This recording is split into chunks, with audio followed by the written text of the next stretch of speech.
tech layoffs and a little sprinkling of Twitter. This has been a lot of fun. It's been depressing for some. Listen, I've been laid off so many times, Daniel, I can't even tell you. Every time I bounce back, baby, to something better. Have you really? Oh, yeah. All right. It's been people getting out of businesses, and AMD was down to 6 months cash. They pretty much got rid of anybody who wasn't in engineering or in sales, and I was in neither. This one's yours, buddy. You can start. Oh my gosh, you got to be kidding me. It's me.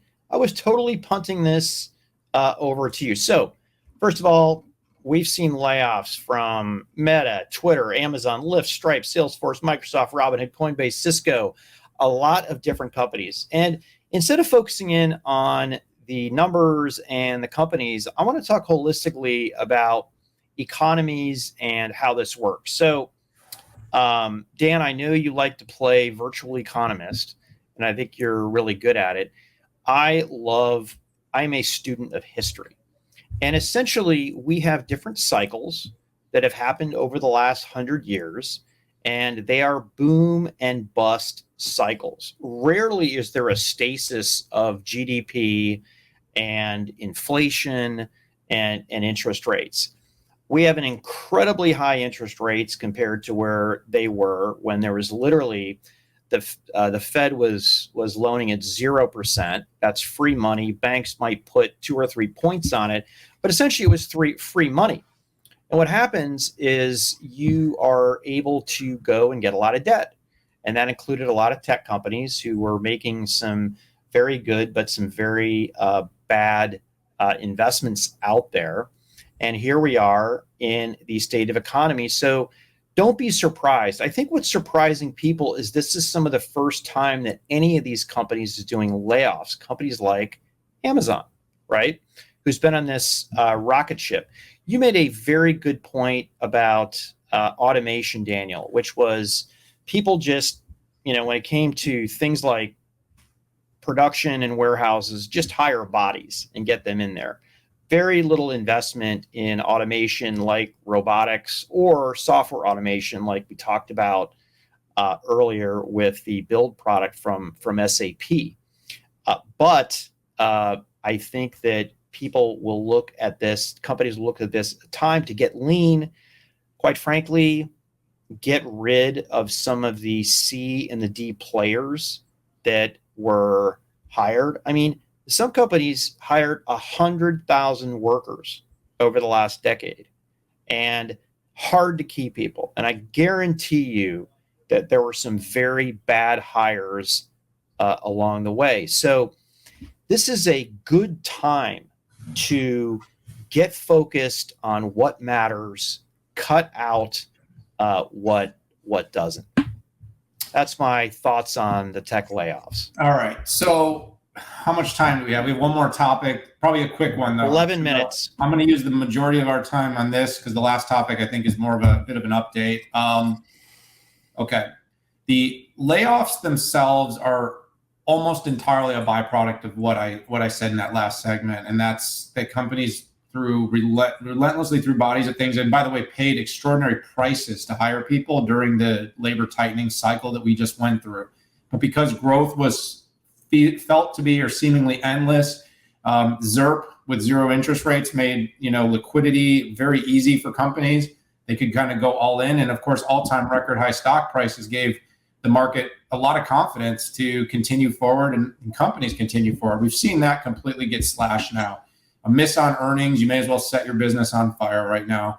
The labor market is still tight and pricing hasn't necessarily come down, but you still have to grow and you have to grow earnings too. And there's no patience in the marketplace right now. CEOs are under fire. Mark Zuckerberg basically said, we're going to stay flat. And then the market was like, no, you're not. And they sold the stock. They were going to sell them down to $50 a share. I mean, he would have gone down 90% from the highs had he not basically made those layoffs. Investors, the market wants to see companies doing what it's going to take to put themselves in a position to survive this period of time. Period. So that's where we're at with layoffs. Can I use a segment? I'm just going to pivot. I want to talk about Twitter, though, really quick. Yeah, baby. Roll it up, dude. Let's hear it. To talk about Twitter. Okay, this isn't a bitch fest. This is just going to be an observation. It may or may not be popular, but I'm extraordinarily tired of people that have never built a company of 1, 10, 100, 1,000 people thinking that Elon Musk should somehow put on a Superman cape and be able to reverse over a decade of really poor management, poor product management, poor monetization, poor customer service and treatment, poor innovation, and just turn it around. And everybody's just absolutely bombing the guy. Now, look, did he make some mistakes? Should he weighed in on the Pelosi thing? Probably not.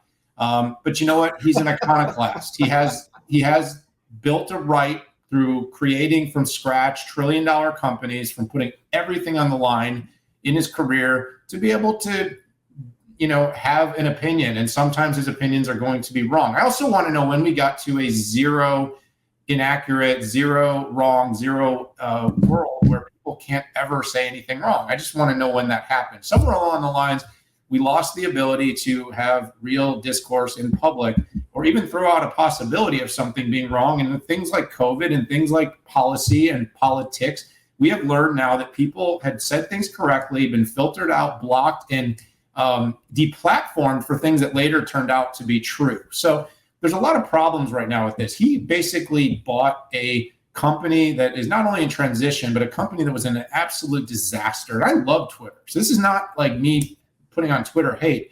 And he was asked, like I said, within 48 hours to make it hum.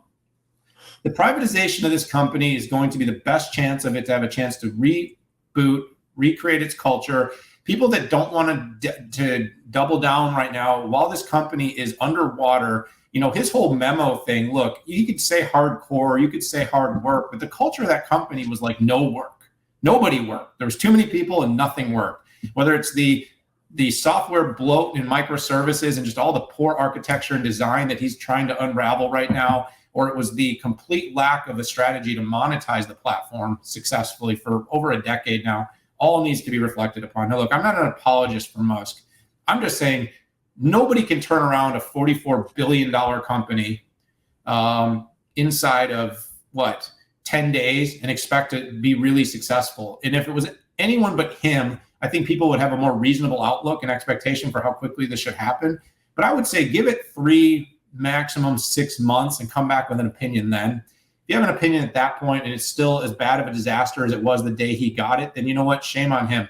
But I think for all of those kind of armchair quarterbacks out there that have never built anything, it might be a moment to reflect a little bit upon why you're so angry about this, and maybe give the guy a CEO that has built a $1 trillion market cap company from scratch before and say, let's give him a little bit of time to see if maybe he can pull this together and make Twitter better than it was, because it couldn't have been much worse. Yeah, I think people don't like Musk primarily because of his political affinities, and he kind of moves. He's kind of like a centrist. Sometimes he's conservative and sometimes he's liberal. So I don't think people like that. I think all the liberals want him to be liberal all the time, and I think many of the conservatives want him to be a Republican all the time. I think that's what it is. With regards to the memo, I tweeted it out today. I received 2 of those memos from senior management.